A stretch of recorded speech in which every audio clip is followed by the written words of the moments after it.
Chapter 49. The Hyena.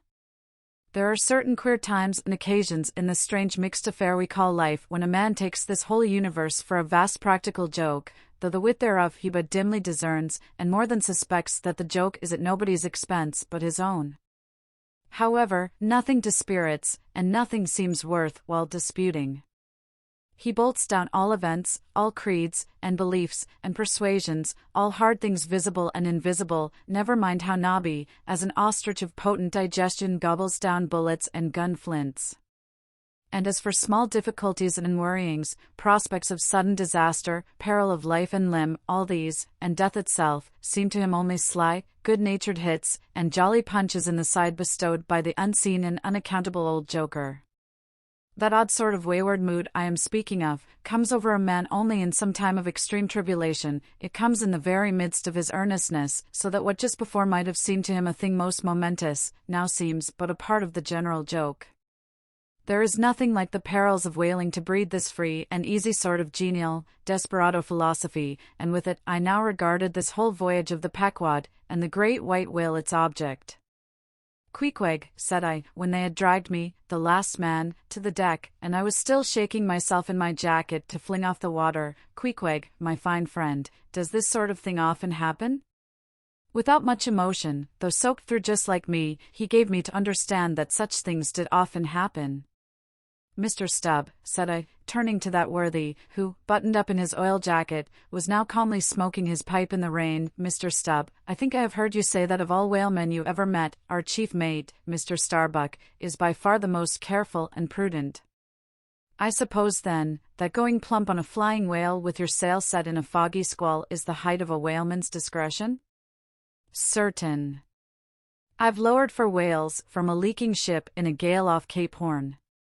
"Mr. Flask," said I, turning to little King Post, who was standing close by, "you are experienced in these things, and I am not.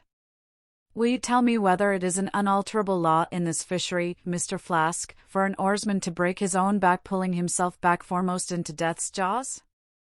"Can't you twist that smaller?" said Flask. "Yes, that's the law. I should like to see a boat's crew backing water up to a whale face foremost. Ha, ha. The whale would give them squint for squint, mind that." Here then, from three impartial witnesses, I had a deliberate statement of the entire case. Considering, therefore, that squalls and capsizings in the water and consequent bivouacs on the deep were matters of common occurrence in this kind of life, considering that at the superlatively critical instant of going on to the whale I must resign my life into the hands of him who steered the boat, oftentimes a fellow who at that very moment is in his impetuousness upon the point of scuttling the craft with his own frantic stampings, considering that the particular disaster to our own particular boat was chiefly to be imputed to Starbuck's driving on to his whale almost in the teeth of a squall, and considering that Starbuck, notwithstanding, was famous for his great heedfulness in the fishery, considering that I belonged to this uncommonly prudent Starbuck's boat, and finally considering in what a devil's chase I was implicated, touching the white whale, taking all things together, I say, I thought I might as well go below and make a rough draft of my will. "Queequeg," said I, "come along, you shall be my lawyer, executor, and legatee." It may seem strange that of all men sailors should be tinkering at their last wills and testaments, but there are no people in the world more fond of that diversion.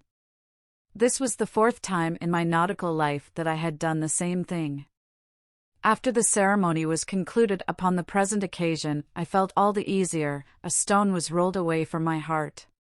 Besides, all the days I should now live would be as good as the days that Lazarus lived after his resurrection, a supplementary clean gain of so many months or weeks as the case might be. I survived myself, my death and burial were locked up in my chest.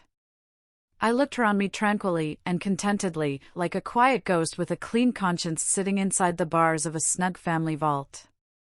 "Now then," thought I, unconsciously rolling up the sleeves of my frock, "here goes for a cool, collected dive at death and destruction, and the devil fetch the hindmost."